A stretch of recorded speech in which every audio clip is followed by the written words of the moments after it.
Roma. Unang Kabanata. Mula kay Pablo, isang alipin ni Hesukristo, tinawag upang maging apostol at hinirang upang mangaral ng magandang balita ng Diyos. Ang magandang balitang ito na ipinangako niya noong panguna sa pamamagitan ng mga propeta at sinasabi sa mga banal na kasulatan ay tungkol sa kanyang anak, ang ating Panginoong Hesukristo.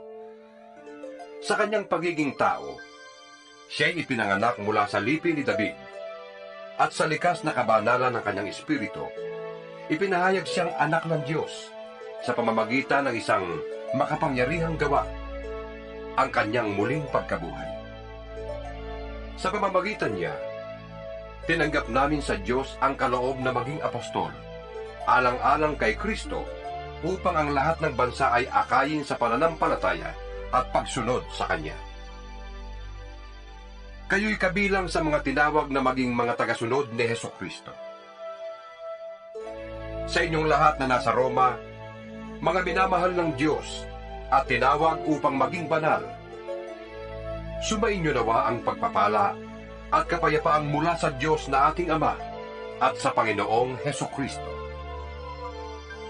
Una sa lahat, nagpapasalamat ako sa aking Diyos sa pamamagitan ni Hesukristo dahil sa inyong lahat. Sapagkat ang inyong pananampalataya ay balitang-balita sa buong daigdig. Saksi ko ang Diyos na pinaglilingkuran ko ng buong puso sa pamamagitan ng aking pangangaral na magandang balita tungkol sa kanyang anak, na lagi ko kayong idinadalangin. Lagi kong hinihiling na loobin niyang ako'y makapunta riyan sa inyo.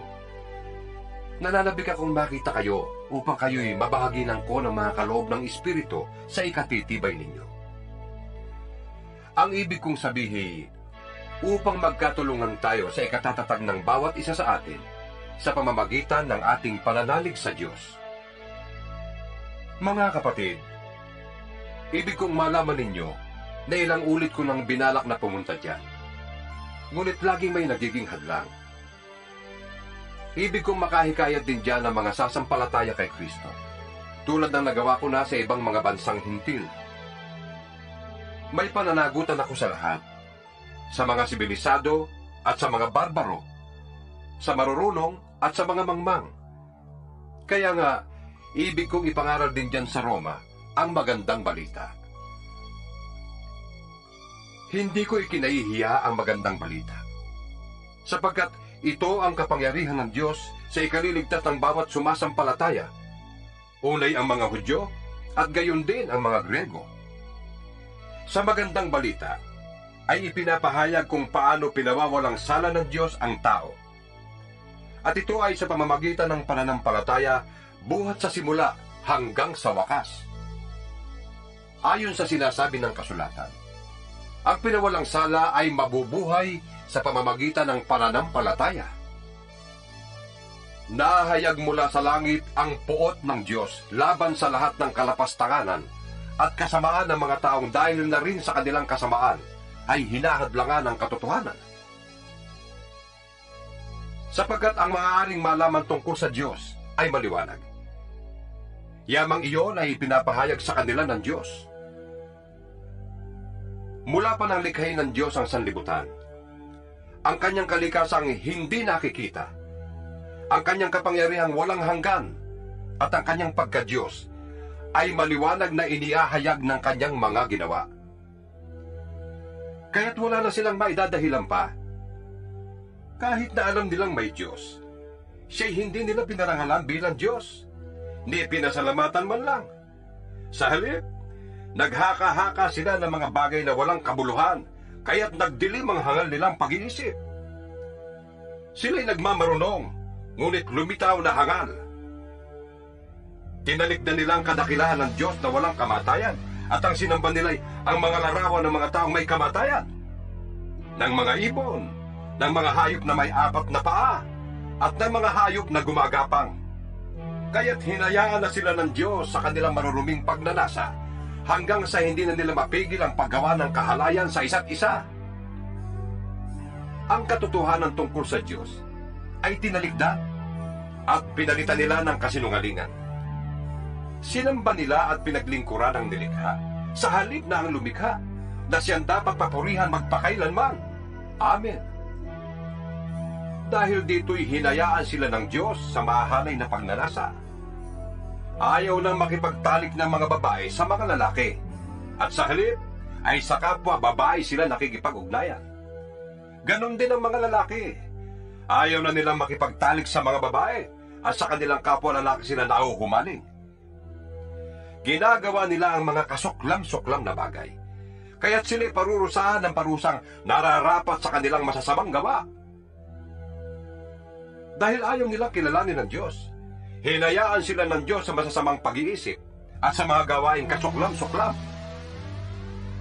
Naging alipin sila ng lahat ng uri ng kasamaan, kasakiman, masasamang isip, pagkainggit, pagpatay, pagtatalo, pandaraya at masasamang hangarin. Sila'y naging mahihilig sa tsismis, mapanirang puri, nasusuklam sa Diyos, walang pakundangan, mapagmataas, mayayabang, mapagkathanang kasamaan, at suwail sa magulang. Sila'y naging mga hangal, mga taksil, mga walang puso, at di marunong lumingap sa kapwa. Nalalaman nila ang utos ng Diyos na dapat mamatay ang mga gumagawa nito. Ngunit, patuloy sila sa paggawa nito, at natutuwa pang makita na ang iba ay gumagawa ng ganoon. Ikalawang kabanata. Kaya nga, sino ka mang humahatol sa iba, wala kang maidadahilan. Sapagkat sa paghatol mo sa iba, hinahatulan mo rin ang iyong sarili.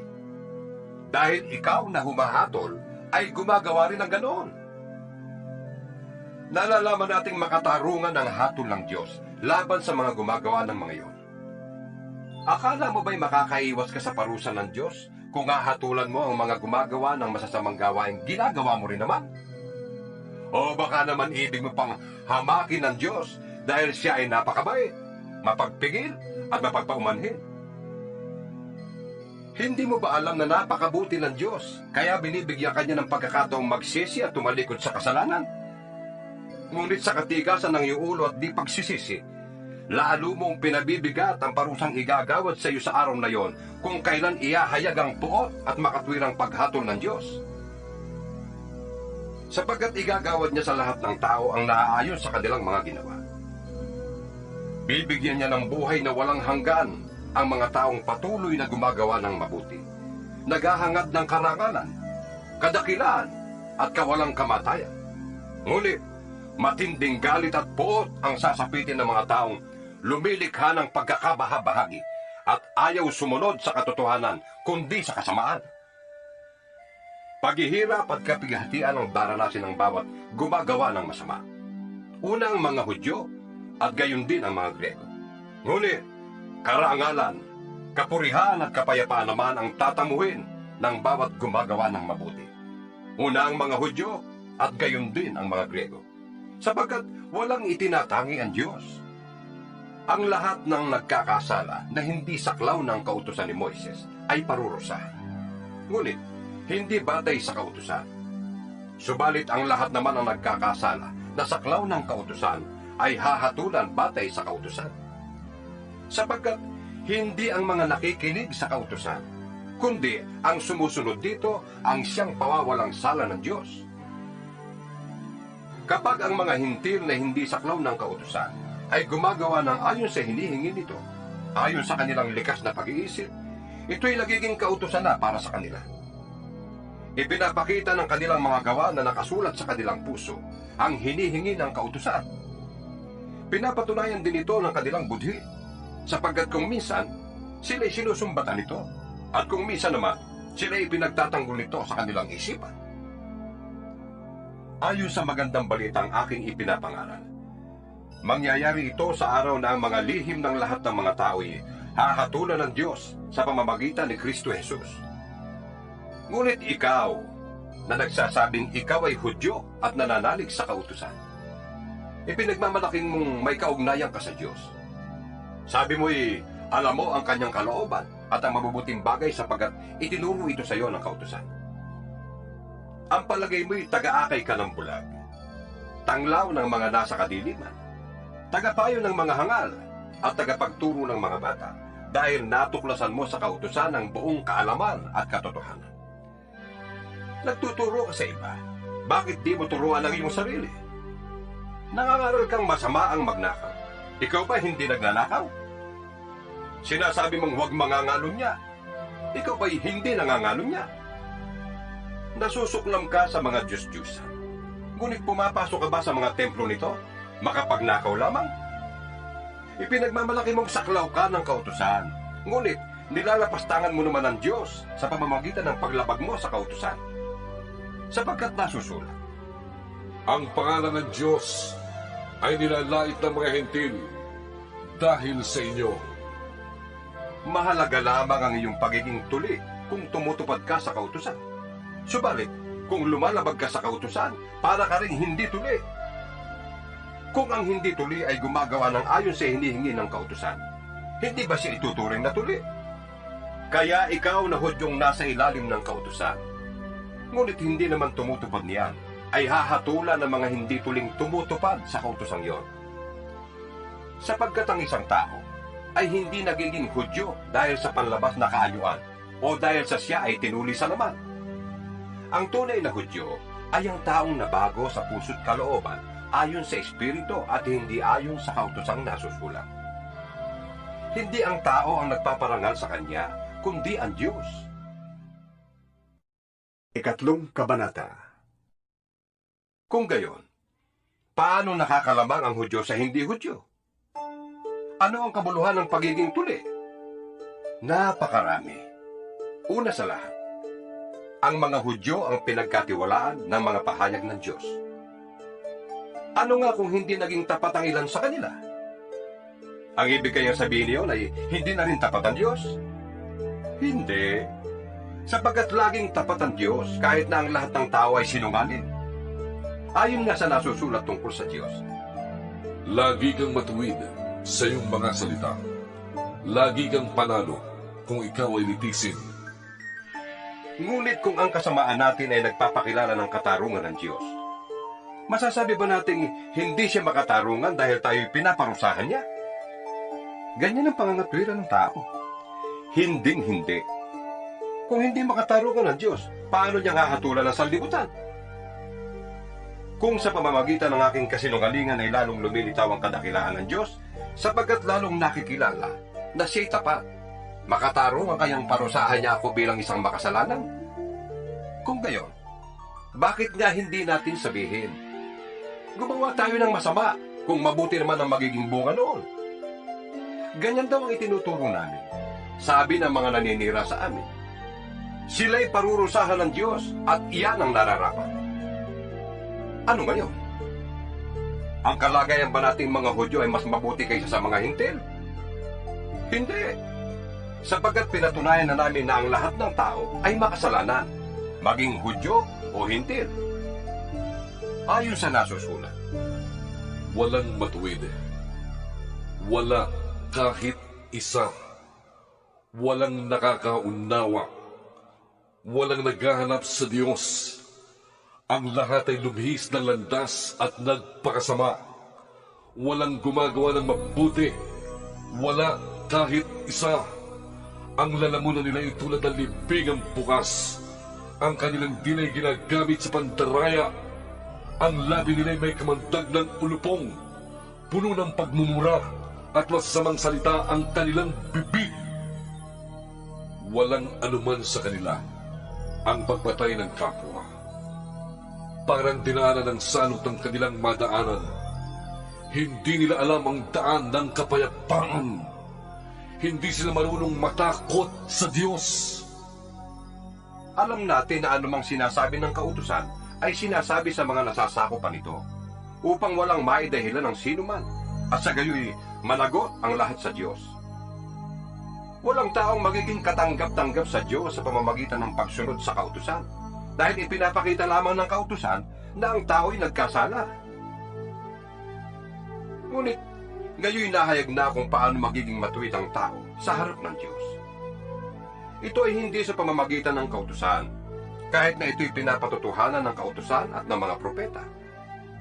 Ginagawang matuwid ng Diyos ang lahat ng nananalig kay Heso Kristo sa pamamagitan ng kanilang pananalig sa Kanya, maging Hudyo o Hintil. Ang lahat ay nagkasala, at walang sino mang karapat-dapat sa paningin ng Diyos. Ngunit, dahil sa Kanyang kagandahang loob, sila ay pinawalang sala na niya sa pamamagitan ni Kristo Jesus na nagpalaya sa kanila. Siya ang inialay ng Diyos bilang handog upang sa pamamagitan ng Kanyang dugo ay mapatawad ang kasalanan ng lahat ng sasampalataya sa Kanya. Ginawa ito ng Diyos upang patunayang siya'y matuwid. Noong una, nagtimpi siya at ipinagpaumanhin ang mga kasalanang nagawa ng mga tao. Ngunit ngayon ay tuwirang ipinapakita ng Diyos na siya'y matuwid at siya nagpapawalang sala sa mga sumasampalataya kay Jesus. Kaya ano ngayon ang ating may pagmamalaki? Wala! Anong dahilan nito? Dahil ba sa ating pagsunod sa kautusan? Hindi. Kundi dahil sa ating pananampalataya. Maliwanag kung gayon na sa pamamagitan ng pananampalataya ay pinapawalang sala ang tao at hindi sa pamamagitan ng pagtupad sa kautusan. Ang Diyos ba ay Diyos lamang ng mga Hudyo? Hindi ba Diyos din siya ng mga Hintil? Oo, siya ay Diyos din ng mga Hintil. Sapagkat iisa lamang ang Diyos. Tatanggapin niya ang mga Hudyo dahil sa kanilang pananampalataya kay Jesus, at gayon din ang gagawin niya sa mga Hintil. Pinapawalang saysay ba namin ng kautusan dahil sa pananampalatayang ito? Hindi. Sa halip ay pinagtitibay pa nga namin. Ika-4 na kabanata. Tungkol naman kay Abraham na ating ninuno, ano ang masasabi natin? Ano ang kanyang karanasan tungkol sa bagay na ito? Kung pinawalang sala siya ng Diyos dahil sa mga nagawa niya, may maipagmamalaki sana siya. Ngunit, wala siyang maipagmalaki sa paningin ng Diyos. Ano ang sinasabi ng kasulatan? Sumampalataya sa Diyos si Abraham at dahil dito, siya ay itinuring na matuwid ng Diyos. Ang ibinibigay sa taong gumagawa ay hindi itinuturing na kaloob, kundi upa. Ngunit, ang hindi nananalig sa sariling mga gawa, kundi sumasampalataya sa Diyos na nagpapawalang sala sa makasalanan, ay pinawalang sala dahil sa kanyang pananampalataya. Kaya't tinawag ni David na mapalad ang taong tinanggap ng di dahil sa sariling nagagawa. Sinabi niya, Mapapalad ang mga taong pinatawad na sa kanilang pagsuway at napawi na ang mga kasalanan. Mapalad ang taong hindi na pagbabayari ng Panginoon sa kanyang mga kasalanan. ang pagpapala kayang ito'y para sa mga tuli lamang? Hindi. Ito'y para sa mga di tuli din. Sinasabi natin batay sa kasulatan na pinawalang sala si Abraham dahil sa kanyang pananampalataya. Kailan yun nangyari? Bago siya tinuli? O pagkatapos? Hindi pagkatapos, kundi bago siya tinuli. Tinuli siya bilang tanda na pinawalang sala na siya dahil sa pananampalatayang taglay na niya noong hindi pa siya tuli. Kaya't siya'y naging ama ng lahat ng sumasampalataya sa Diyos. At sa gayon, sila'y pinawalang sala kahit na hindi sila tinuli. At siya'y ama rin ng mga tuli. Hindi lamang dahil sa kanilang pagiging tuli, kundi dahil sa sila'y nanalig ding tulad ng ating ninunong si Abraham noong bago siya tinuli. Ipinangako ng Diyos kay Abraham at sa kanyang lipi na mamanahin nila ang daigdig na ito, hindi dahil sa pagsunod niya sa kautusan, kundi dahil sa siya'y itinuring na matuwid sa pamamagitan ng kanyang pananampalataya sa Diyos. Kung ang mga sumusunod sa kautusan ang siyang tatanggap ng ipinangako, walang saysayang pananampalataya at walang kabuluhan ng pangako. Ang kautusan ay may kalakip na parusa para sa mga lumalabag. Ngunit, kung walang kautusan, wala rin paglabag. Kaya nga sa pananampalataya na babatay ang pangako, upang ito'y maging isang kaloob na makakamtan ng lahat ng anak ni Abraham, hindi lamang ng mga sakop ng kautusan, kundi ng lahat ng may pananampalataya tulad ni Abraham. Sapagkat siya ang pinakaama nating lahat. Ganito ang nasusulat. Ginawa kitang ama ng maraming bansa. Ang pangakong ito'y may bisa sa harap ng Diyos na kanyang pinapangaligan. Ang Diyos na bumubuhay sa mga patay at lumilikha sa lahat ng bagay. Kahit na wala ng pag-asang magkaanak, nanalig pa rin si Abraham na siya'y magiging ama ng maraming bansa. Ayon sa sinabi sa kanya, Magiging kasindami ng mga bituin ang iyong lipi. hindi nang hina ang kanyang pananalig, kahit uugod-ugod na siya. Palibhas ay 100 taon na siya noon, at ang kanya namang asawang si Sarah ay baog. Hindi siya nag-alinlangan sa pangako ng Diyos. Sa halip, lalo siyang tumibay sa kanyang pananampalataya at nagpuri pa sa Diyos. Lubos siyang naniniwala na tutuparin ng Diyos ang kanyang pangako. Kaya't dahil sa kanyang pananampalataya, siya'y itinuring na matuwid ng Diyos. Ang salitang itinuring na matuwid ay hindi lamang para sa kanya, kundi para sa atin din naman. Tayo man ay ituturing na matuwid. Tayong sumasampalataya sa Diyos na muling bumuhay kay Jesus na ating Panginoon. Siya'y ipinapatay dahil sa ating mga kasalanan at muling binuhay upang tayo'y mapawalang sala. 5 Kabanata. Yamang napawalang sala na tayo sa pamamagitan ng ating pananampalataya, mayroon na tayong kapayapaan sa Diyos sa pamamagitan ng ating Panginoong Hesukristo. Sa pamamagitan ng pananampalataya, tinamasa natin ang kagandahang loob ng Diyos at tayo'y nagagalak dahil sa pag-asang tayo'y makakasama niya sa kanyang kalwalhatian. Hindi lamang yan, ikinagagalak din natin ang mga kahirapang ating tinitiis. Dahil alam natin ito'y nagbubunga ng katyagaan, at ang katyagaan ay nagbubunga ng katatagan, at ang katatagan naman ay nagbubunga ng pag-asa. Hindi tayo nabibigo sa ating pag-asa, sapagat ang pag-ibig ng Diyos ay ibinuhos na sa ating mga puso sa pamamagitan ng Espiritu Santong ipinagkaloob sa atin. Sapagat noong tayo may hina pa, namatay si Kristo sa takdang panahon para sa mga makasalanan. Mahirap mangyaring ialay ninuman ang kanyang buhay alang-alang sa isang taong matuwid. Kahit na maaaring may mga na gumawa nito alang-alang sa isang taong mabuti. Ngunit, ipinadama ng Diyos ang kanyang pag-ibig sa atin nang mamatay si Kristo para sa atin noong tayo makasalanan pa.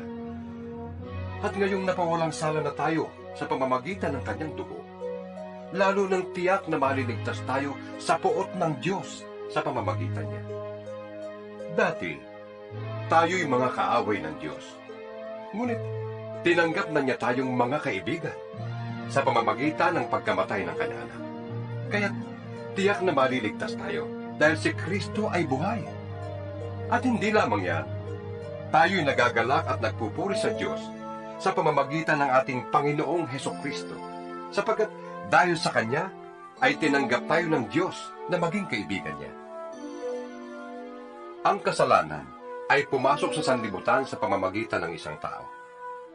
At ang kamatayan ay pumasok sa pamamagitan ng kasalanan niya.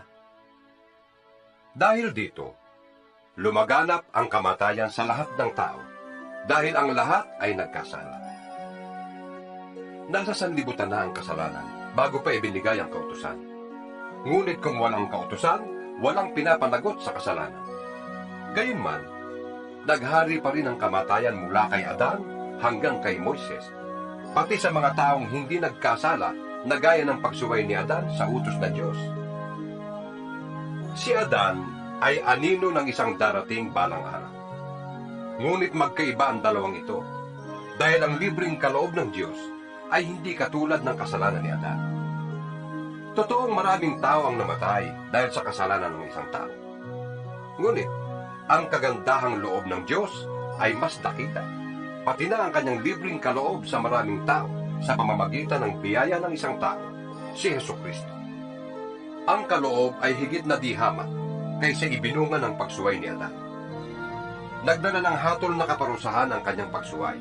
Ngunit, ang kaloob na dumating sa kabila ng maraming pagsuway ay nagdulot ng kapatawaran. Sa pamamagitan ng isang tao, naghari ang kamatayan dahil sa kanyang kasalanan. Ngunit, Sa pamamagitan naman ng isang tao, si Hesukristo, lalong higit ang nakamta ng mga taong kinahabagan ng sagana at pinawalang sala ng Diyos. Sila'y maghahari sa buhay sa pamamagitan ni Hesukristo. At kung paanong ang kasalanan ng isang tao ay nagdulot ng kaparusahan sa lahat, ang matuwid na ginawa ng isa ring tao ay nagdudulot ng kapatawaran at buhay sa lahat. Sapagkat kung ang lahat ay naging makasalanan dahil sa pagsuway ng isang tao, ang lahat ay mapapawalang sala dahil sa pagsunod ng isa ring tao. Nang magkaroon ng kautusan, dumami ang pagsuway. Ngunit, sa pagdami naman ng mga pagsuway, ay lalong sumagana ang kagandahang loob ng Diyos. Kaya nga, kung paano naghari ang kasalanan sa pamamagitan ng kamatayan, gayon din naman, maghahari ang kagandahang loob ng Diyos sa pamamagitan ng kanyang pagiging matuwid. Ito'y magdudulot ng buhay na walang hanggan sa pamamagitan ng ating Panginoong Hesukristo.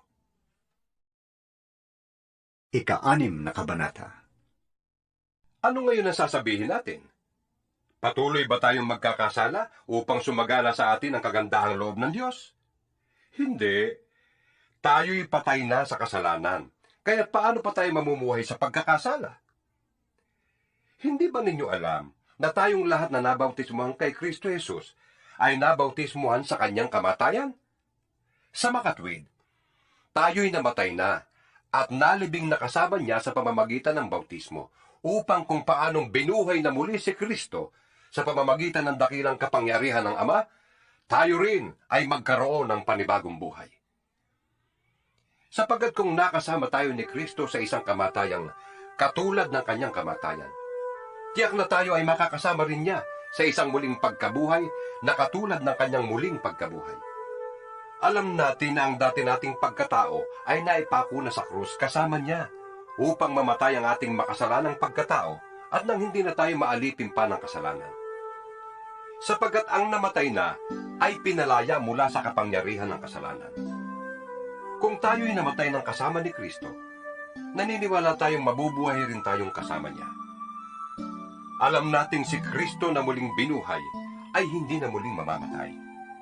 Wala nang kapangyarihan sa kanya ang kamatayan. Nang siya'y mamatay, namatay siya ng minsanan para sa kasalanan. At ang buhay niya ngayon ay para sa Diyos na lamang. Kaya, dapat din ninyong ibilang ang inyong sarili na patay na sa kasalanan. Subalit, buhay naman para sa Diyos. Yamang kayo'y nakipag-isa na kay Kristo Jesus. Huwag na ninyong paghariin ang kasalanan sa inyong mga katawang may kamatayan, upang hindi na kayo maalipin ng masasamang hilig nito. Huwag na ninyong ipailalim sa kapangyarihan ng kasalanan ang alinmang bahagi ng inyong katawan bilang kasangkapan sa paggawa ng kasamaan. Sa halip, pasakop kayo sa Diyos bilang mga taong namatay na at muling binuhay. At ihandog ninyo sa Kanya ang inyong katawan bilang kasangkapan sa kabutihan. Sapagkat hindi na dapat maghari sa inyo ang kasalanan. Yamang kayo'y hindi na namumuhay sa ilalim ng kautusan, kundi sa ilalim ng mapagpalang habag ng Diyos. Ngayon, malaya na ba tayong magkasala dahil hindi na tayo sakop ng kautusan, kundi ng kagandahang loob ng Diyos? Hindi. Hindi ba ninyo alam na kapag nagpasakop kayo kanino man bilang alipin, kayo'y nagiging alipin ito, maging ito'y kasalanang hahantong sa kamatayan o ang pagsunod sa Diyos na hahantong sa pagiging matuwid? Ngunit, salamat sa Diyos. Kayong dating mga alipin ng kasalanan ay taus-pusong sumunod sa aral na ibinigay sa inyo. Pinalaya na kayo sa kasalanan, at kayo ngayon ay mga alipin na ng pagkamatuwid. Gumagamit ako ng karaniwang pangungusap dahil sa inyong likas na kahinaan. Kung paanong ipinailalim ninyo noong una ang inyong sarili sa karumihan at sa kasamaang palala ng palala, ilaan ninyo ngayon ang inyong sarili bilang alipin ng pagkamatuwid para sa mga banal na layunin. Noong alipin pa kayo ng kasalanan, hindi kayo sakop ng kabutihan. Ano ang napala ninyo sa mga bagay na iyon na ikinahihiya ninyo ngayon? Kamatayan ang ibinubunga ng mga iyon. Ngunit, Ngayong pinalaya na kayo mula sa kasalanan at naging alipin na ng Diyos, ang natamo ninyo'y isang buhay na banal, at ang ibinubungan nito'y buhay na walang hanggan. Sapagkat kamatayan ang kabayaran ng kasalanan, ngunit ang kaloob ng Diyos ay buhay na walang hanggan sa pamamagitan ni Kristo Jesus na ating Panginoon. Ikapitong Kabanata. Mga kapatid, kayo'y nakakaunawa ng batas. Alam ninyong ang isang tao'y nasasakop lamang ng batas habang siya'y nabubuhay. Halimbawa, ayon sa kautusan, ang isang babae ay nasasakop ng kanyang asawa habang nabubuhay ito. Subalit, kung mamatay na ang lalaki, malaya na ang babae sa batas na nagtatali sa kanya sa lalaking yun. Kaya nga, siya'y magkakasala ng pangangalo niya kung makikisama siya sa ibang lalaki habang buhay pa ang kanyang asawa. Ngunit, kung patay na ang kanyang asawa, malaya na siya sa batas na iyon, at mag-asawa man siya sa ibang lalaki, hindi siya magkakasala ng pangangalo niya. Gayon din naman mga kapatid, namatay na kayo sa kautusan dahil kayo'y bahagi ng katawan ni Kristo. At ngayon, kayo ay kabilang sa mga nakipag-isa sa Kanya na muling binuhay upang magbunga tayo ng mabubuting gawa para sa Diyos. Noong tayo'y namumuhay pa ayon sa ating likas na pagkatao, ang ating mga masasamang hilig na pinupukaw ng kautusan ay nag-uudyok sa atin na gumawa ng mga bagay na hahantok sa kamatayan. Ngunit, malaya na tayo ngayon mula sa kautusan. Namatay na tayo sa kasalanang dating umaalipin sa atin, kaya tayo naglilingkod sa Diyos, hindi dahil sa lumang batas na nakasulat, kundi dahil sa bagong buhay sa pamamagitan ng Espiritu. Ang ibig bang sabihin nito'y ang kautusan ay masama? Hindi. Kaya lamang, kundi dahil sa kautusan, ay hindi ko sana nalaman kung ano ang kasalanan. Hindi ko sana nalaman kung ano ang pag-iimbot, kung hindi sinabi ng kautusan, huwag kang mag-iimbot. Ngunit dahil sa kautusan, ang loob ko'y pinukaw ng kasalanan sa lahat ng uri ng pag-iimbot, sapagkat walang kasalanan kung walang kautusan. Noong una, namuhay ako ng walang kautusan. Subalit nang dumating ang kautusan, nabuhay ang kasalanan at ako'y namatay.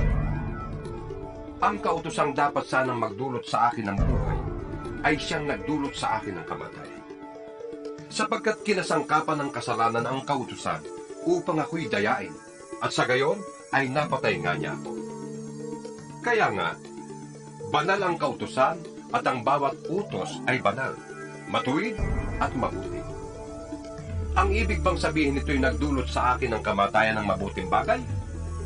Hindi. Ang kasalanan ang pumatay sa akin sa pamamagitan ng mabuting kautusan.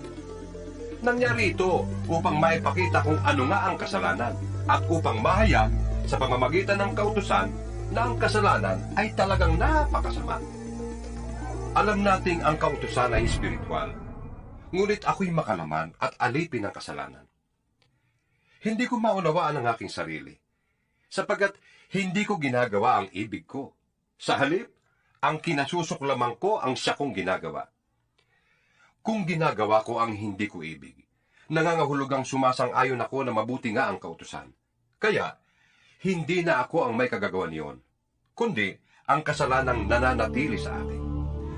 Alam kong walang mabuting bagay na nananatili sa aking katawang makalaman. Kaya kong magnasa ng mabuti, ngunit hindi ko nga lamang magawa ang mabuting ninanasa. Sapagkat hindi ko ginagawa ang mabuting ibig ko, kundi ang masamang hindi ko ibig ang siya kong ginagawa. Kung ang ginagawa ko ay ang hindi ko ibig, hindi na akong gumagawa nito, kundi ang kasalanang nananatili sa akin. Ito ang natuklasan ko. Kapag ibig kong gumawa ng mabuti, ang masama ay malapit sa akin. Sa kaibuturan ng aking puso, ako'y nalulugod sa kautusan ng Diyos. Ngunit may ibang kapangyarihan sa aking katawan na salungat sa tuntunin ng aking isip. Ipinapaalipin ako ng kapangyarihang ito sa kasalanang nananatili sa aking katawan. Anong saklap ng aking kalagayan? Sino kaya ang magliligtas sa akin sa katawang ito na nagpapahamak sa akin? Wala nang iba pa, kundi ang Diyos sa pamamagitan ni Jesucristo ang ating Panginoon. Salamat sa Kanya. Ito nga ang kalagayan. Sa aking isip, sinusunod ko ang kautusan ng Diyos.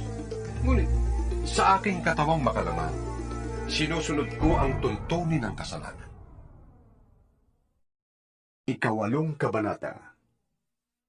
Kaya nga, wala nang hatol na parusa sa mga taong nakipag-isa na kay Kristo Jesus.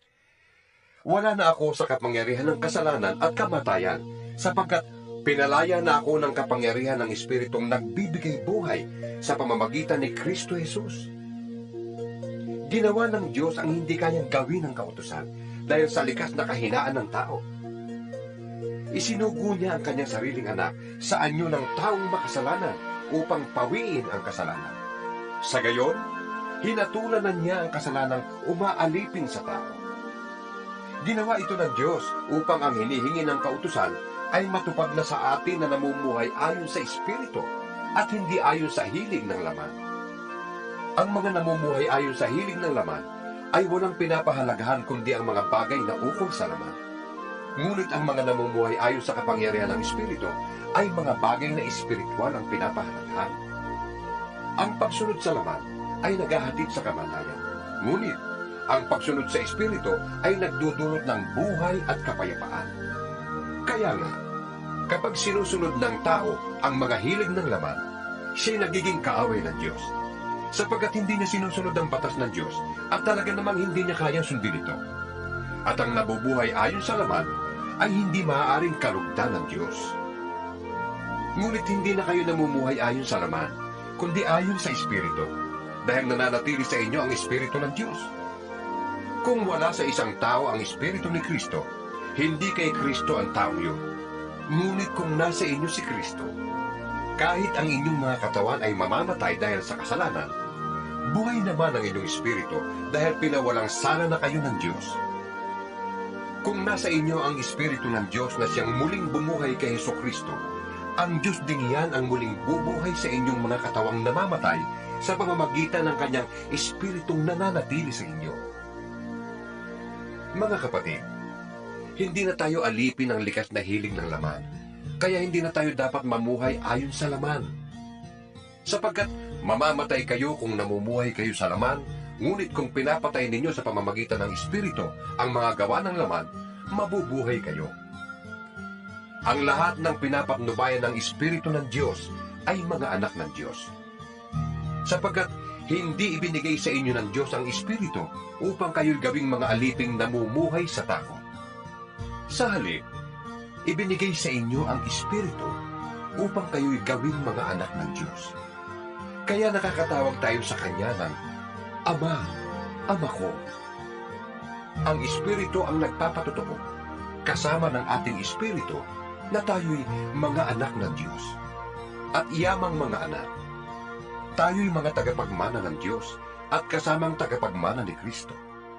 Sapagkat kung tayo'y kasama niya sa pagtitiis, tayo'y makakasama niya sa kanyang kalwalhatian. Para sa akin, ang mga pagtitiis natin sa kasalukuyan ay hindi maiyahambing sa kalwalhatiang mahayag sa atin balang araw. Sapagkat nanabik ang sangnilikha na ihayag ng Diyos ang kanyang mga anak. Nabigo ang sangnilikha, hindi dahil sa kagustuhan nito, kundi dahil itinulot yun ng Diyos. Gayunman, nagbigay rin siya ng pag-asa na ang lahat ng nilikha ay pinalaya ng Diyos para hindi na ito mabulok at makabahagi ito sa malwalhating kalayaan ng mga anak ng Diyos. Alam nating hanggang ngayon ang sangnilikha ay dumaraing dahil sa hirap, na tulad ng isang nanganganak. At hindi lamang ito, kundi pati tayong tumanggap na ng Espiritu bilang unang kaloob ng Diyos ay dumaraing habang hinihintay natin ang paghahayag ng ating pagiging mga anak ng Diyos at ang paglaya ng ating mga katawan. Naligtas tayo dahil sa pag-asa. Ngunit hindi iyon matatawag na pag-asa kung nakikita na natin ang ating inaasahan. Sapagkat sinong tao ang aasa pa sa nakikita na niya? Ngunit kung umaasa tayo sa hindi natin nakikita, hinihintay natin yon ng buong tiyaga. Gayon din naman, tinutulungan tayo ng Espiritu sa ating kahinaan. Hindi tayo marunong manalangin ng basto, kaya't ang Espiritu ang dumaraing para sa atin sa paraang di natin kayang sambitin. At alam ng Diyos na nakakasaliksik sa puso ng tao kung ano ang loobin ng Espiritu, sapagkat ang Espiritu ang namamagitan para sa mga hinirang ayon sa kalooban ng Diyos. Alam nating sa lahat ng bagay ay ginagawa ng Diyos ang para sa ikabubuti ng mga nagmamahal sa Kanya, silang mga tinawag ayon sa Kanyang layunin. Sapagkat sa mula't mula pa'y alam na ng Diyos kung sino-sino ang magiging Kanya, at noong pa man ay pinili na niyang matulad sila sa Kanyang anak. Sa gayon, ang anak ang naging panganay sa lahat ng maraming magkakapatid. Ang mga pinili niya noon pang una ay Kanyang tinawag. At ang mga tinawag ay Kanya ring pinawalang sala. At ang mga pinawalang sala ay Kanya ring binahaginan ng Kanyang kalwalhatian. Ano pang masasabi natin tungkol dito? Kung ang Diyos ay panig sa atin, sino ang laban sa atin? Kung ang sarili niyang anak ay hindi niya ipinagkait, kundi ibinigay para sa ating lahat, hindi kaya niya ibibigay sa atin ang lahat ng bagay? Sino ang makapaghaharap ng sakda laban sa mga hinirang ng Diyos? Gayong ang Diyos ang nagpapawalang sala sa kanila. Sino ang hahatol na tayo'y parusahan? Si Kristo Jesus kaya na nasa kanan ng Diyos?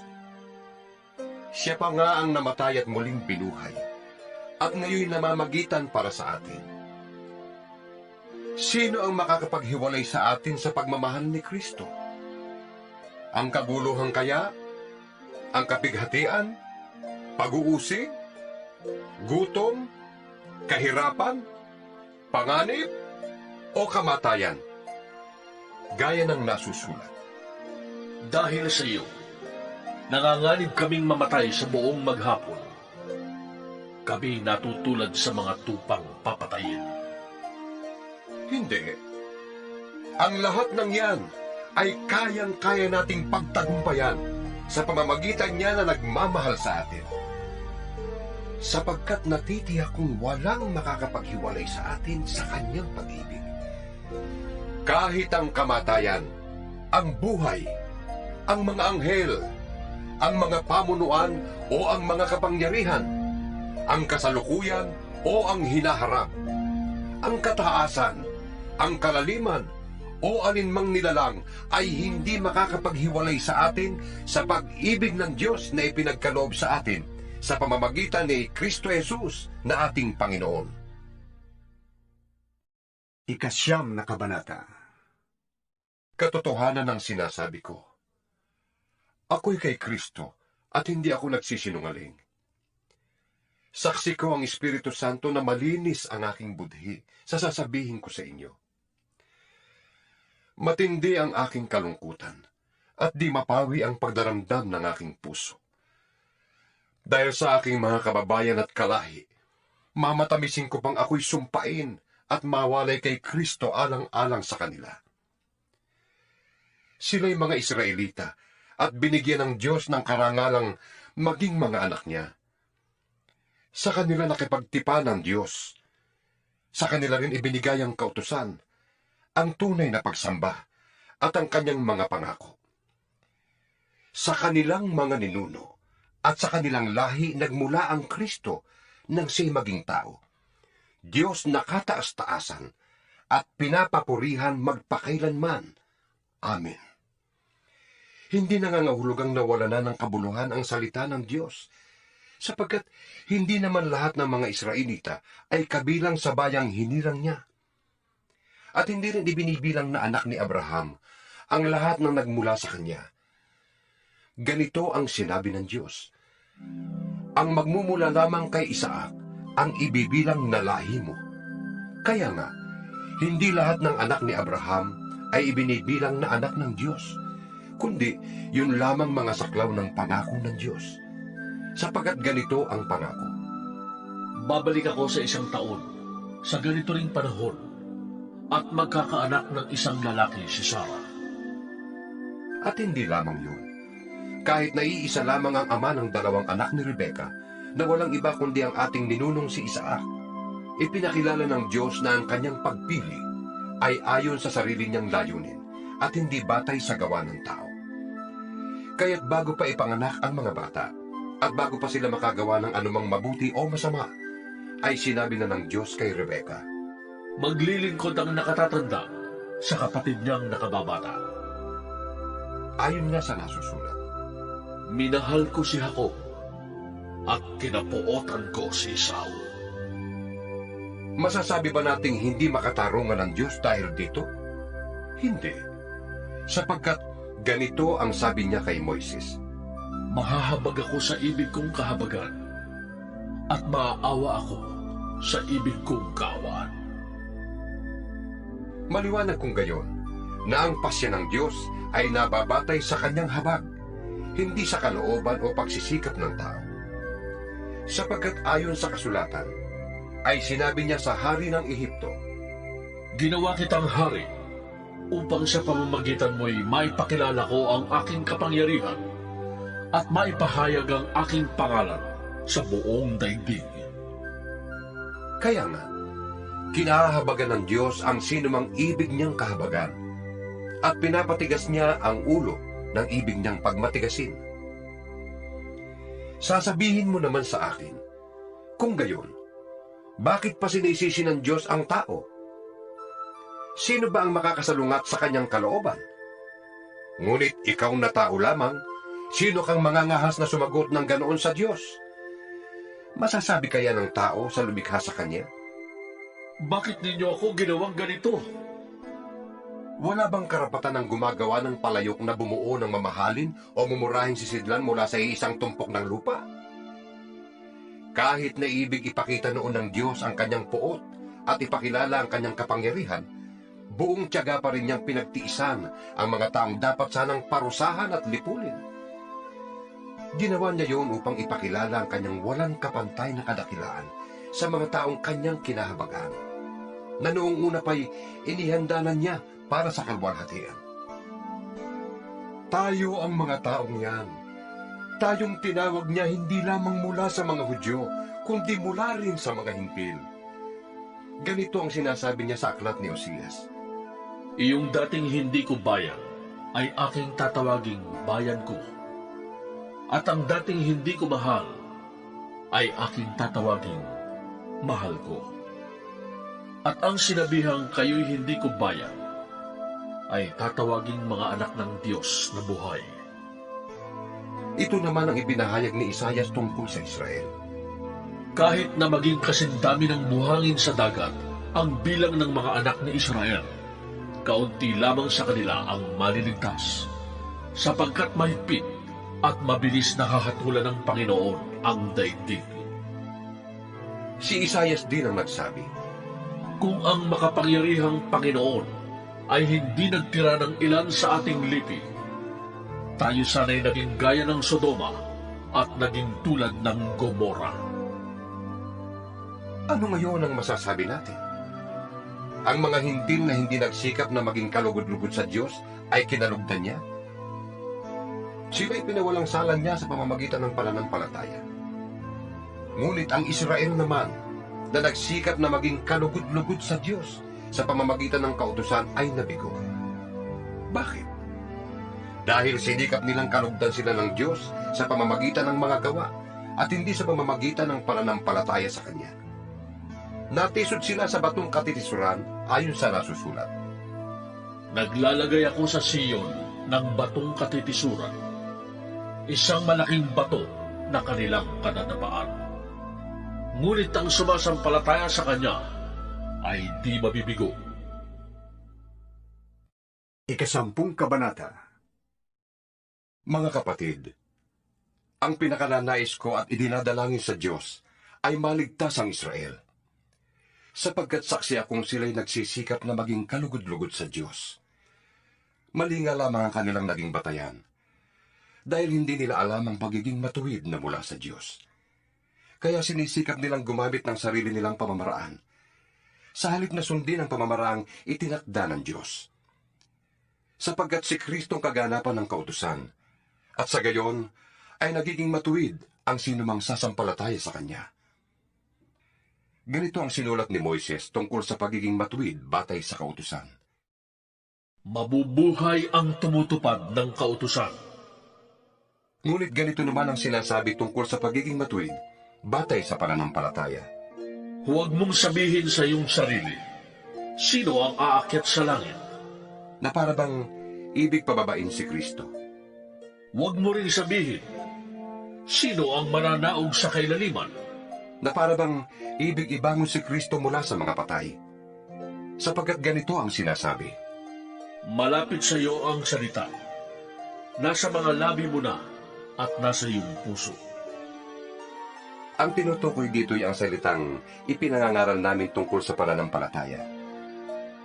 Kung ipahayag ng iyong labi na si Jesus ay Panginoon at buong puso kang sasampalataya na siya muling binuhay ng Diyos, maliligtas ka. Sapagkat sumasampalataya ang tao sa pamamagitan ng kanyang puso.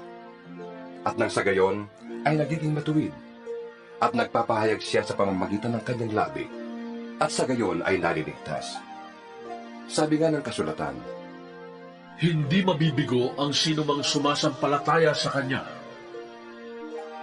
walang pagkakaibang katayuan ng Hudyo at ng Hintil. Iisa ang Panginoon ng lahat, at siya'y masaganang magbigay sa lahat ng tumatawag sa Kanya. Sapagkat sinasabi sa kasulatan, Maliligtas ang lahat ng tumatawag sa Panginoon. ngunit paano sila tatawag sa Kanya kung hindi sila sumasampalataya? Paano silang mananampalataya kung wala pa silang napakinggan tungkol sa Kanya? Paano naman silang makapakikinig kung walang mangangaral sa kanila? At paano makapangangaral ang sinuman kung hindi sila sinugo? Ayon sa nasusulat, O kay inam na pagmasdan ang pagdating ng mga may dalang magandang balita. ngunit hindi lahat ay tumanggap na magandang balita, gaya ng sinulat ni Isaias. Panginoon, sino ang naniwala sa pahayag namin? Kaya't ang pananampalataya ay bunga ng pakikinig. At ang pakikinig naman ay bunga ng pangangaral tungkol kay Kristo. Ngunit ang tanong ko'y, hindi kaya sila nakapakinig? Oo, sila'y nakapakinig, sapagkat nasusulat.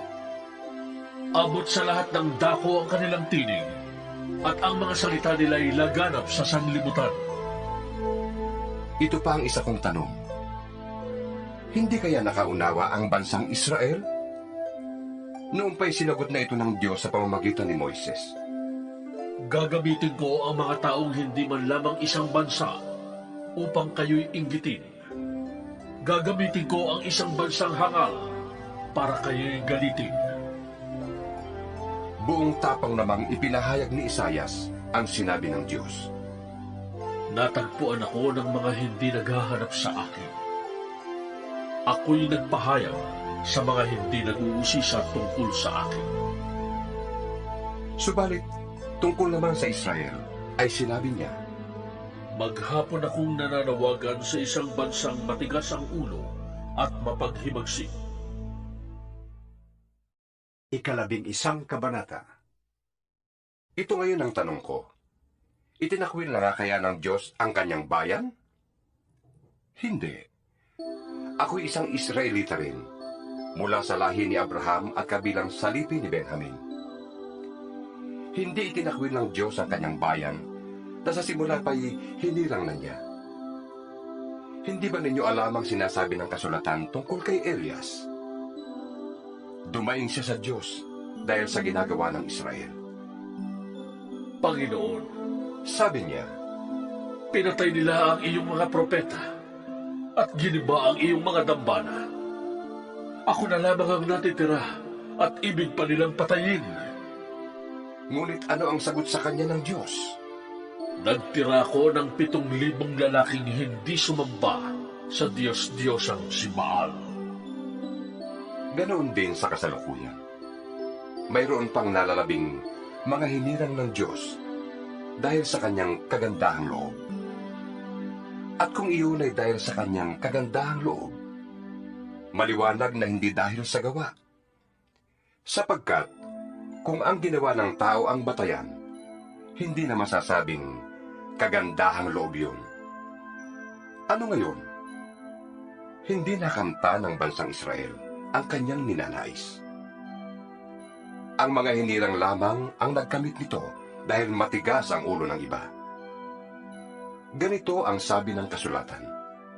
Binigyan sila ng Diyos ng manhid na diwa, mga matang hindi makakita, at mga tengang hindi makarinig hanggang sa panahong ito. At sinabi rin ni David, Maging bitag at patibong nawa ang kanilang pagpipista, isang katitisuran at parusa sa kanila. Lumabo nawa ang kanilang mata nang hindi sila makakita, at sila'y makuba sa hirap habang nabubuhay. ito naman ang tanong ko ngayon. Ang pagkatisod ba ng mga Israelita ay nangangahulugang sila'y tuluyan ng bumagsak? Hindi. Sa halip, dahil sa kanilang kasalanan, ang kaligtasan ay nakarating sa mga hintil upang mainggit ang mga Israelita sa mga ito. Ngayon, kung ang kasalanan ng mga Israelita ay nagdulot ng masaganang pagpapala sa sanlibutan, at kung ang kanilang pagbagsak ay nagdulot ng masaganang pagpapala sa mga hintil, ay di lalo na kapag nagbalik loob sa Diyos ang buong Israel. Ito naman ang sasabihin ko sa inyo, mga hintil. Yamang ako'y apostol ninyo, ipinagmamalaki ko ang aking tungkulin. Ginagawa ko ito upang inggitin ang aking mga kababayang Hudyo, at nang sa gayon, ay maligtas ang ilanman lamang sa kanila. Kung ang pagkatakwil sa kanila ay naging daan upang maibalik sa Diyos ang sanlibutan, ang muling pagtanggap sa kanila ng Diyos ay matutulad sa muling pagkabuhay ng patay. Kung ang unang tinapay ay inihandog sa Diyos, ang lahat ng tinapay na mula sa masang pinagkunan noon ay para na ring inihandog sa Diyos. At kung ang ugat ng punong kahoy ay inihandog sa Diyos, gayon din ang mga sanga nito. Kung pinutol ang ilang sanga ng punong ulibo, at ikaw na sanga ng ulibong ligaw, ang idinugtong sa puno upang makabahagi sa buhay na nanggagaling sa ugat ng punong ito, huwag kang magmalaki sa mga sangang pinutol. Alalahanin mong hindi ikaw ang bumubuhay sa mga ugat. Ang mga ugat ang bumubuhay sa iyo. Sasabihin mo naman, pinutol ang mga sanga upang ako'y maidugtong. Totoo yan. Pinutol sila dahil hindi sila sumampalataya sa Diyos. At ikaw naman ay idinugtong dahil sumampalataya ka sa Kanya. Kaya't huwag kang magmataas. Sa halip ay matakot ka. Sapagkat kung ang mga tunay na sanga ay hindi pinanghinayangan ng Diyos, ikaw pa kaya ang panghihinayangan niya? Dito'y makikita natin ang kabutihan at kabagsikan ng Diyos. Naging mabagsik siya sa mga hindi nananalig sa Kanya. Subalit, mabuti siya sa inyo kung mananatili kayo sa Kanyang kabutihan. Kung hindi, kayo may puputulin din. Ang mga Hudyo'y idudugtong niyang muli sa puno kung sila ay sasampalataya, sapagkat kayang gawin yon ng Diyos. Kung ikaw na sangang galing sa ulibong ligaw ay naidugtong sa tunay na ulibo, kahit na salungat ang ganoon sa takbo ng kalikasan, lalo pang madaling idugtong sa puno ang mga tunay na sanga nito. Mga kapatid, isang hiwaga ang ibig kong malaman ninyo upang hindi maging mataas ang palagay ninyo sa inyong sarili. Ang pagmamatigas ng Israel ay pansamantala. Tatagal lamang yon hanggang sa mabuo na ang takdang bilang ng lahat ng mga hintil na lalapit sa Diyos. Kapag nangyari yon, maliligtas ang buong Israel ayon sa sinasabi sa kasulatan. Magbubuhat sa Sion ang tagapagligtas. Papawiin niya ang kasamaan sa lahi ni Jacob. At ito ang gagawin kong kasunduan namin kapag pinawi ko na ang kanilang mga kasalanan. Dahil tinanggihan ng mga Israelita ang magandang balita, sila'y naging kaaway ng Diyos. At kayong mga hintil ang nakinabang. Ngunit dahil sa sila'y hinirang ng Diyos, sila'y mahal pa rin niya, alang-alang sa kanilang mga ninuno. Sapagkat hindi nagbabago ng isip ang Diyos tungkol sa kanyang mga kaloob at pagtama. Noon, kayong mga hintil ay hindi sumusunod sa Diyos. Ngunit ngayon, kayo ay tumanggap ng habag ng Diyos nang hindi sumunod ang mga Hudyo.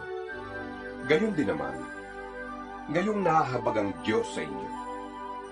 Ang mga Hudyo naman ay hindi sumusunod upang mahabag din ang Diyos sa kanila. Sapagkat hinayaan ng Diyos na maalipin ang lahat ng tao sa kasalanan upang maipadaman niya sa kanila ang kanyang habag. Lubhang napakasagana ang kayamanan ng Diyos. Di matarok ang kanyang karunungan at kaalaman. Sino ang makapagpapaliwanag ng kanyang mga kapasyahan? Sino ang makakaunawa ng kanyang mga pamamaraan? Gaya ng nasusulat. Sino ang nakakaalam sa pag-iisip ng Panginoon? Sino ang maaaring maging tagapayo niya? Sino ang nakapagbigay ng anuman sa Diyos na dapat bayaran ng Diyos? Sapagkat mula sa Kanya at sa pamamagitan niya at sa Kanya ang lahat ng bagay. Sa Kanya ang karangalan magpakailanman. Amen. 12 kabanata. Kaya nga, mga kapatid, alang-alang sa masaganang habag ng Diyos sa atin, ako'y nakikiusap na ialay ninyo ang inyong sarili bilang handog na buhay, banal at kalugod-lugod sa Kanya. Ito ang karapat-dapat na pagsamba ninyo sa Diyos. Huwag kayong umayon sa takbo ng mundong ito. Mag-iba kayo sa pamamagitan ng pagbabago ng inyong isip upang malaman ninyo ang kalooban ng Diyos, kung ano ang mabuti, kalugod-lugod at ganap na kalooban niya. Dahil sa kaloob ng Diyos sa akin, sinasabi ko sa bawat isa sa inyo, huwag ninyong pahalagahan ang inyong sarili ng higit sa nararapat. Sa halip, pakaisipin ninyong mabuti ang tunay ninyong katayuan, ayon sa sukat ng pananampalatayang ipinagkaloob ng Diyos sa bawat isa sa inyo. Kung paanong ang katawan ay binubuo ng maraming bahagi at magkakaiba ng gawain ang bawat isa, gayon din naman, kahit na tayo'y marami, nabubuo tayo sa iisang katawan ni Kristo. At tayong lahat ay bahagi ng isa't isa. Tumanggap tayo ng iba't ibang kaloob ayon sa kagandahang loob ng Diyos. Kaya't gamitin natin ang mga kaloob na yan. Kung ang ating kaloob ay pagsasalita ng pahayag mula sa Diyos, magpahayag tayo ayon sa sukat ng ating pananampalataya. Kung paglilingkod ang ating kaloob, maglingkod tayo. Magturo ang tumanggap ng kaloob sa pagtuturo. Magpalakas ng loob ang may kaloob sa pagpapalakas ng loob. Kung pag-aabuloy ang iyong kaloob, mag-abuloy ka ng buong kaya. Kung pamumuno naman, mamuno ka ng buong sikap. Kung pagkakawang gawa ang iyong kaloob, gawin mo yan ng buong galak. Maging tunay ang inyong pagmamahalan. Kasuklaban ninyo ang masama at pakaibigin ang mabuti. Magmahalan kayo bilang tunay na magkakapatid at pahalagahan ninyo ang iba ng higit sa pagpapahalaga nila sa inyo. Magpakasipag kayo at huwag maging tamad. Buong puso kayong maglingkod sa Panginoon. Magalak kayo dahil sa inyong pag-asa. Magtiyaga kayo sa inyong kapighatian at laging manalangin. Tumulong kayo sa pangangailangan ng mga kapatid at patuloyin ninyo ang mga taga-ibang lugar. Idalangin ninyo ang mga umuusig sa inyo. Idalangin niyo sila at huwag sumpain. Makigala kayo sa mga nagagala at makitangis sa mga tumatangis. Magkaisa kayo ng damdamin. Huwag kayong magmataas. Sa halip ay makisama kayo kahit sa mga dukha. Huwag ninyong ipalagay na kayo'y napakarunong. Huwag ninyong gantihan ng masama ang masama. Sikapin ninyong mamuhay ng marangal hanggat maaari. Makisama kayo ng maayos sa lahat ng tao. Mga minamahal, huwag kayong maghihiganti. Ipaubayan niyo yon sa Diyos, sapagkat nasusulat. Akin ang paghihiganti. Ako ang gaganti, sabi ng Panginoon. Sa halip, gaya ng sinasabi sa kasulatan, Kung nagugutom ang iyong kaaway, pakainin mo. Kung nauuhaw, painumin mo. Sa gayon, mapapahiya siya sa kanyang sarili. huwag kang magpadaig sa masama, kundi daigin mo ng mabuti ang masama. 13 kabanata. Ang bawat tao'y dapat pasakop sa mga pinuno ng pamahalaan, sapagkat walang pamahalaang hindi mula sa Diyos, at ang Diyos ang nagtatag ng mga pamahalaang umiiral. Kaya nga, ang lumalaban sa pamahalaan ay lumalaban sa itinakda ng Diyos, at sila'y parurusahan. Ang mga pinuno ay hindi dapat katakutan ng taong gumagawa ng mabuti. Ang mga gumagawa lamang ng masama ang dapat matakot. Kung ayaw mong matakot sa mga namumuno, gumawa ka ng mabuti at papupurihan ka pa nila. Sila'y mga lingkod ng Diyos sa ikabubuti mo. Ngunit, kung gumagawa ka ng masama, dapat kang matakot, sapagkat sila'y may kapangyarihang magparusa. Sila'y mga lingkod ng Diyos na nagpaparusa sa mga gumagawa ng masama. Kaya nga, dapat kayong pasakop sa kanila. Hindi lamang upang hindi kayo maparusahan, kundi dahil sa iyo ng matuwid. Iyan din ang dahilan kung bakit kayo nagbabayad ng buwis. Ang mga pinuno ng pamahalaan ay mga lingkod ng Diyos, at sila ang namamahala sa mga bagay na ito. Ibigay ninyo sa bawat isa ang nararapat sa kanya. Magbayad kayo ng buwis sa kinauukulan. Gumalang sa nararapat igalang, at parangalan ang dapat parangalan. Huwag kayong magkakaroon ng sagutin kanino man, maliban sa saguting magmahalan sa isa't isa. Sapagkat ang nagmamahal sa kapwa ay nakakatupad sa kautusan. Ang mga utos gaya ng Huwag kang mangangalo niya. Huwag kang papatay. Huwag kang magnanakaw.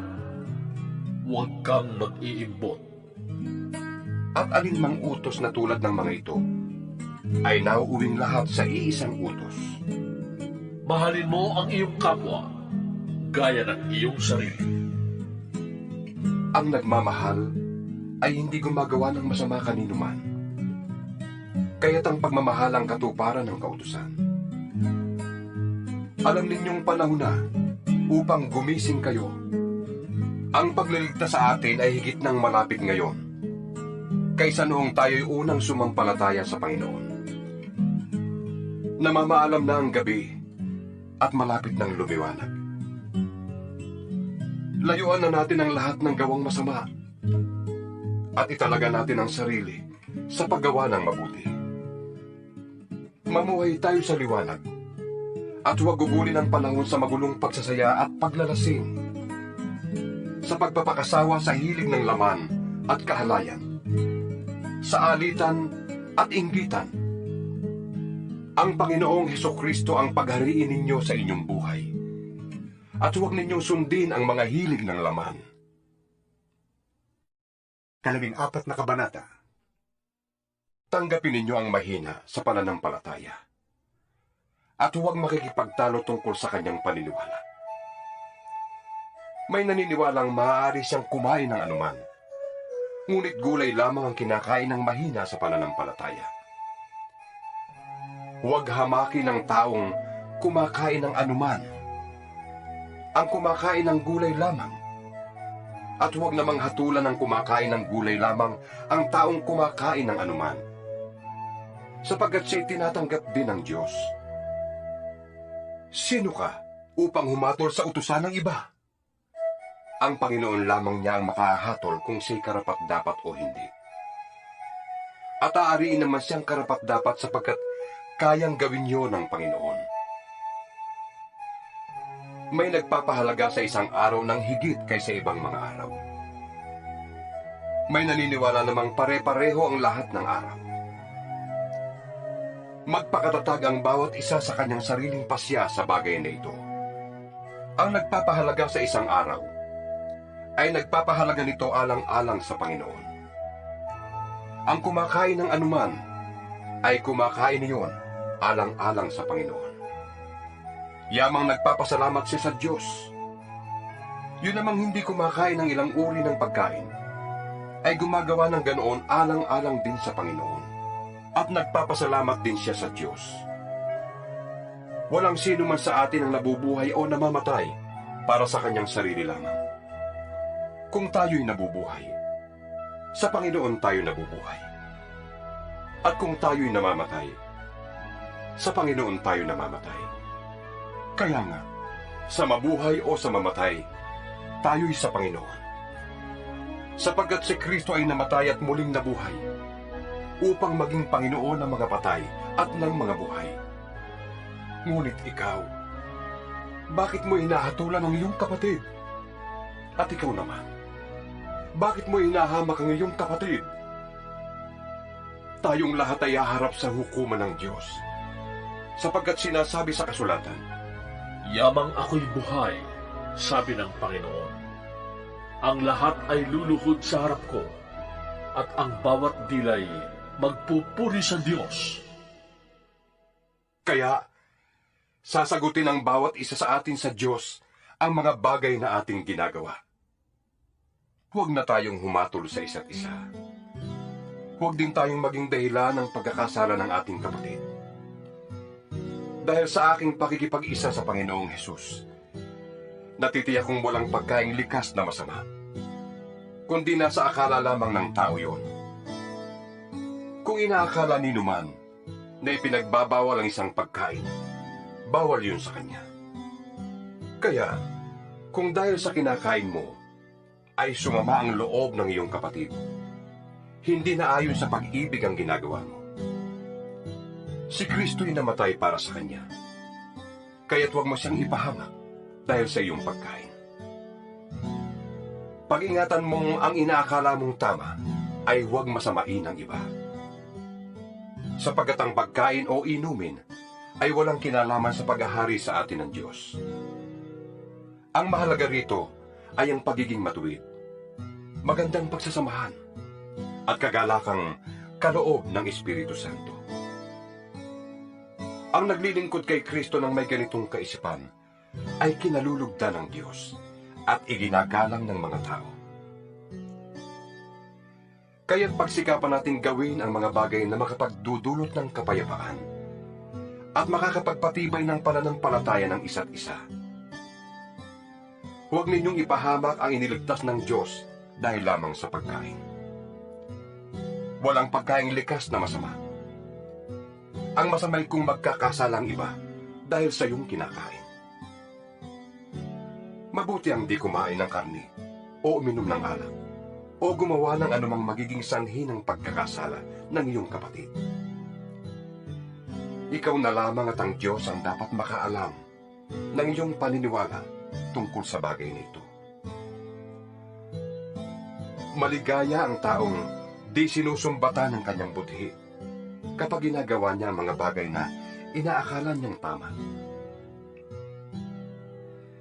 Ngunit ang sinumang kumakain sa kabila ng kanyang pag-aalinlangan ay nagkakasala, sapagkat hindi siya nagiging tapat sa kanyang paniniwala. Kasalanan ang paglabag sa sariling paniniwala. 15 kabanata. Tayong malalakas ay dapat magpaumanhin sa mga pagkukulang ng mga mahihina sa pananampalataya. Huwag ang sariling kasiyahan lamang ang ating isipin. Sikapin nating lahat na bigyang kasiyahan ang ating kapwa para sa ikabubuti niya at sa ikalalakas ng kanyang pananampalataya. Si Kristo man ay hindi naghangad ng sariling kasiyahan, kundi ayon sa nasusulat. Ako ang ininsulto ng uminsulto sa iyo. Anumang nasa kasulatan noong panguna ay nasulat para maturuan tayo. Sapagkat lumalakas ang ating loob at nagkakaroon tayo ng pag-asa kapag binabasa natin ang mga aral na matatagpuan doon. Itulot nawa ng Diyos na siya nagbibigay sa atin ng katatagan at lakas ng loob, na kayo'y mamuhay ng may pagkakaisa kay Kristo Jesus. Sa gayon, sama-sama kayong magpupuri sa Diyos at Ama ng ating Panginoong Hesukristo. Kung paanong kayo'y malugod na tinanggap ni Kristo, tanggapin ninyo ang isa't isa upang mapapurihan ng Diyos.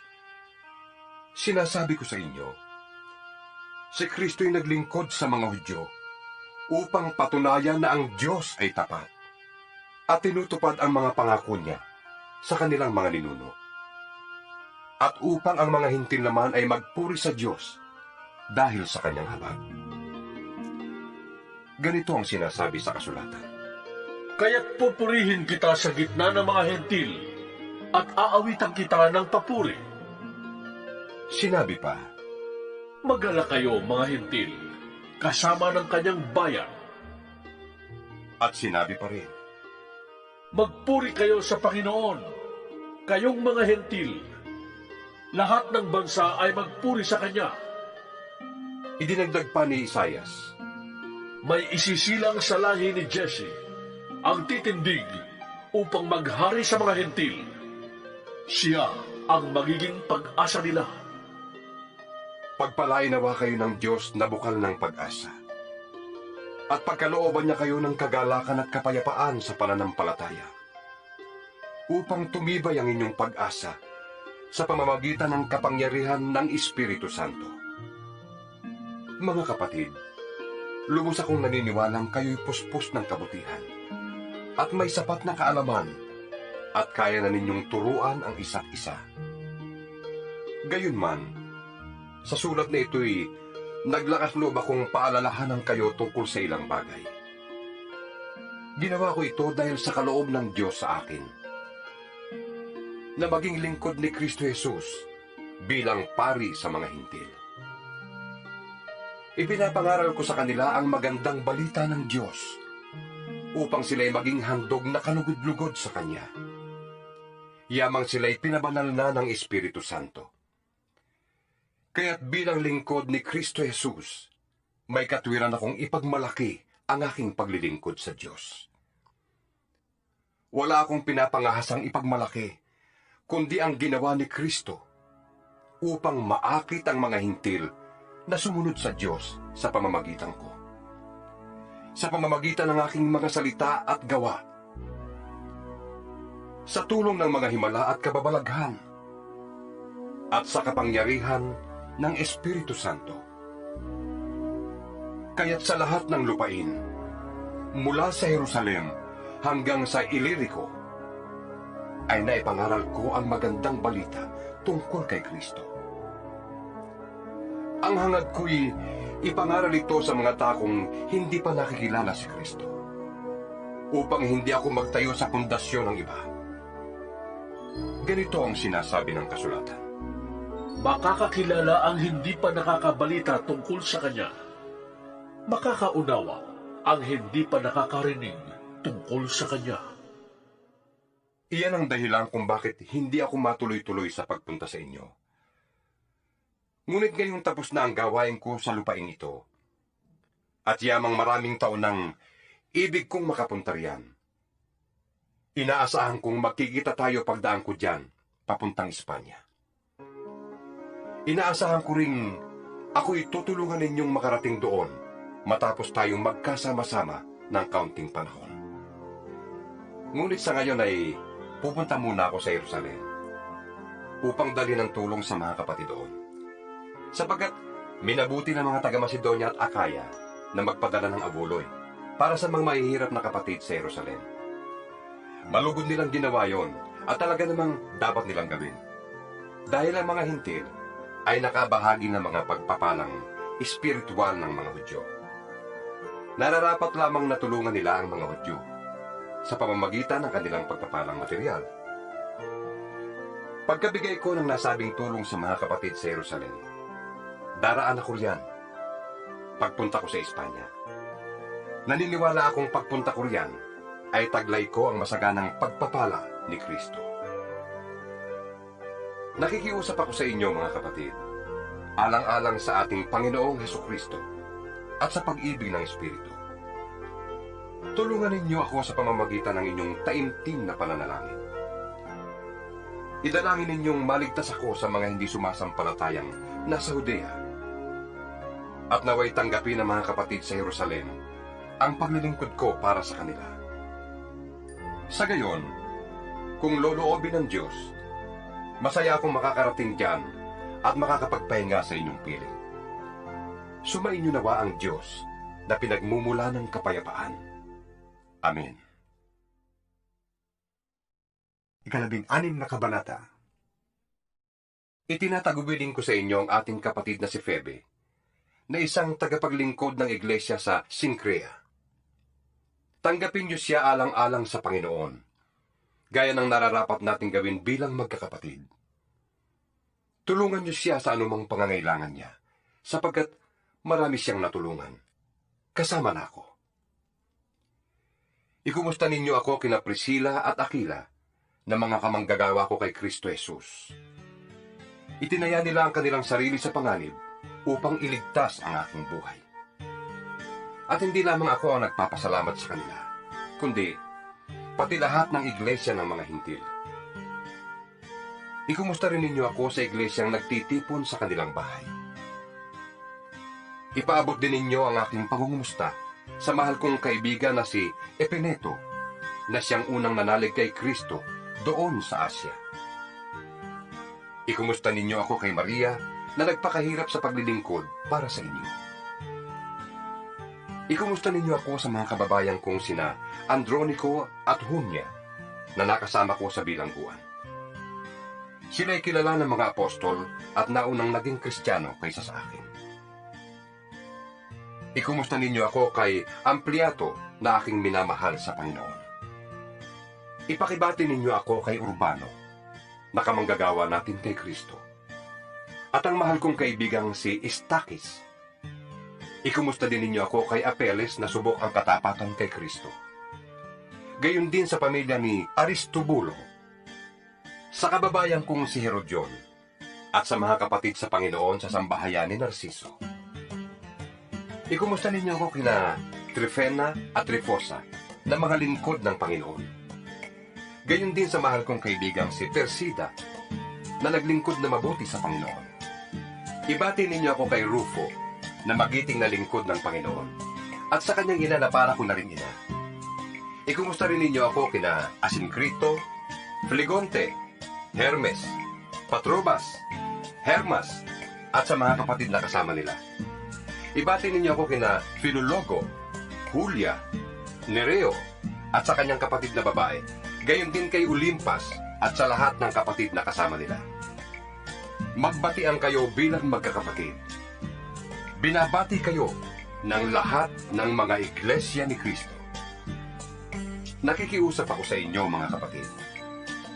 Mag-ingat kayo sa mga lumilikha ng pagkakampi-kampi at nagiging sanhi ng pagtalikod sa mga aral na tinanggap ninyo. Iwasan ninyo sila. Ang mga taong gayon ay hindi kay Kristong Panginoon natin naglilingkod, kundi sa kanilang pansariling hangarin. Inililigaw nila ang mga may mahinang pag-iisip sa pamamagitan ng kanilang magaganda at matatamis na pangungusap.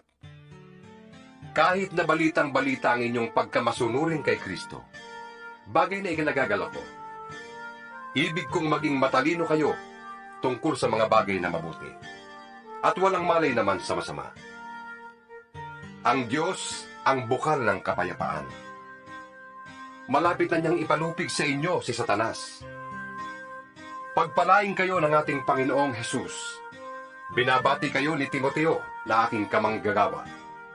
Gayon din, ang mga kababayan kong sina Lucio, Jason, at Sosipatro. Akong si Tercio, na tagasulat ng liham na ito, ay bumabati rin sa inyo sa pangalan ng Panginoon. Kinukumusta kayo ni Gayo na tinutuluyan ko. Sa bahay niya nagtitipon ang buong iglesia. Kinukumusta rin kayo ni Erasto na ingat yaman ng lungsod at ng ating kapatid na si Cuarto. Purihin nawa ang Diyos na makapagpapatibay sa inyo sa pamamagitan ng magandang balita tungkol kay Hesukristo na ipinapangaral ko. Ang magandang balitang yan ay isang hiwagang nalihim sa loob ng mahabang panahon. At sa utos ng walang hanggang Diyos ay nahayag ngayon sa lahat ng bansa sa pamamagitan ng mga sinulat na mga propeta upang ang lahat ay magpasakop kay Kristo. Naway papurihan magpakailanman ng Diyos na tanging marunong sa lahat sa pamamagitan ni Hesukristo. Amen.